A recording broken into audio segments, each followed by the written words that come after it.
What's up, DIY friends? Do you have a door that won't stay closed or won't latch properly? You've probably already tried the old yank method. If that didn't work, I'm going to go over 2 other methods that might work for you, so you can give those a try before trying to replace hinges or doors or anything like that. Let's see what we can do with some stuff that's probably laying around the house. The first method is quickest and easiest if it does the job. You just need a block of wood and a hammer. One main reason we're having this problem is because of the design of these 2 doors. They both open towards the same direction, so they tend to hit each other. If you'll notice, these stoppers, they're a little bit bent from where these have kind of bumped into each other quite a few times. So that is most likely the cause of this issue, but let's get this thing fixed. This is a common problem that you see with doors, especially doors that are used frequently. The gap up here is pretty wide. That hinge, if you'll notice, is not perfectly lined up. It has a little bit of an off kick here. So you'll see this is not perfectly lined up with the one directly above it and below it. So there's been a little bit of extra wear and a little bit of extra pull on that hinge.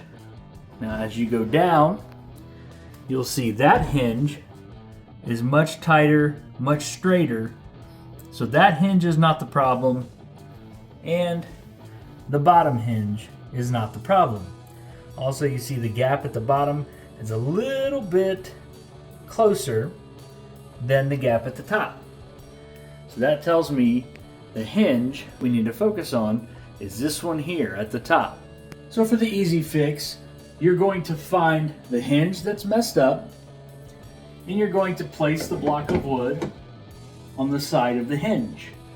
You don't want to beat on that hinge with just a hammer because you'll damage it and you'll scratch it up. So the wood is going to push it the direction it needs to go, but also protect the hinge itself so that it doesn't get damaged or scratched. So you just line it up on that hinge. Like I showed you, that hinge is a little bit offset. So all we're trying to do is tap that back into place and kind of pull that hinge back to where it needs to be.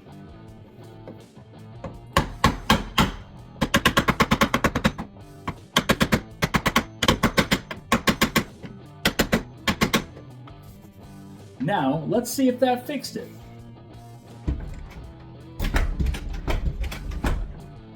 Still not working right. The thing about this repair, it's not always going to fix your problem, because that pin, if this has been like this for so long, that metal has already bent and formed enough to where it's not going to go back in place. So this is the first thing that I would try, but if this doesn't work, we'll try the next thing. The second method is a little bit more complicated, takes a little bit more work, but it involves an oscillating tool and a drill so that you can make some minor adjustments on the striker plate area of the door frame.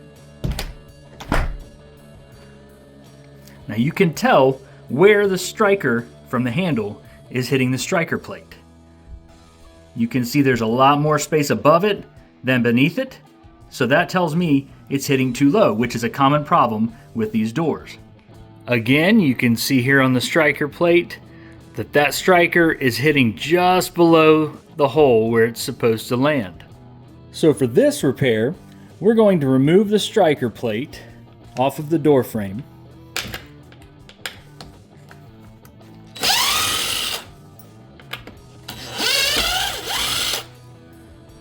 That should just pop off pretty easy, just like that. Then we're going to take our oscillating tool, and what you want to do, that striker plate has to come down about 1/8 of an inch or so to be able to achieve what we're trying to accomplish here. So you'll take your oscillating tool and place it about 1/8 of an inch below that, and you'll just notch that out so that plate can slide down.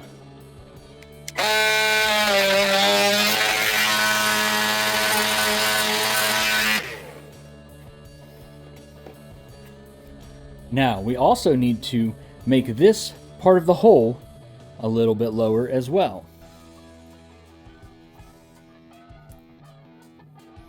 Now, you can try to do that with an oscillating tool, and they make different blades that will fit in there and do that a little bit better. But if that doesn't work, there's another option. This is called a rotary tool. This one in particular, I picked up off of Amazon for about $25 to $30 a few years ago. I only use it a couple times a year.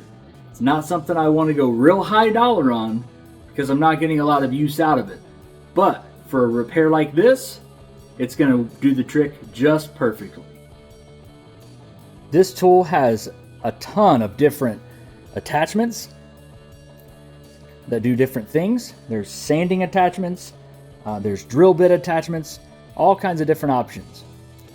And it also has different speed settings, so you can turn the power up and you can control how much power, how much speed that has to get a very precise cut.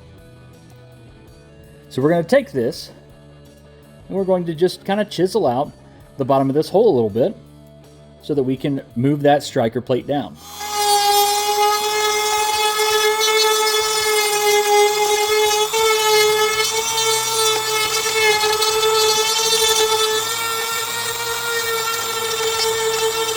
Now, you may be asking, why don't you just use a drill with a normal drill bit and just kind of waller that out in there? Just kind of run it back and forth. You can do that. That's an option. But this gives you a little bit more control, a little bit more pinpoint accuracy to get those rounded edges a little bit better, a little bit smoother.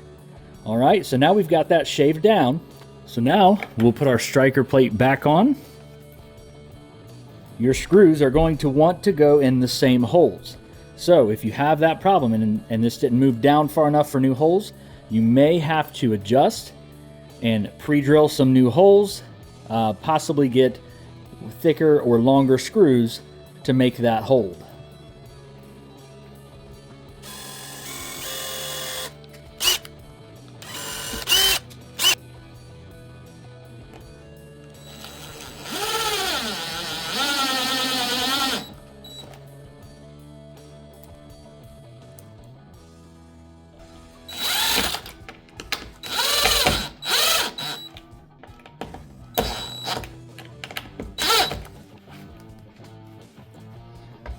All right, now we've got our striker plate back on after we've moved this down a little bit. Let's close it and see if it works. One of these two methods is sure to fix your door. Don't go replacing hinges, the whole door, door handle, none of that. Try these methods, see if they work first, whether it be the quick, easy version or the more time-consuming, complicated version. Thanks for tuning in. We'll see you next time.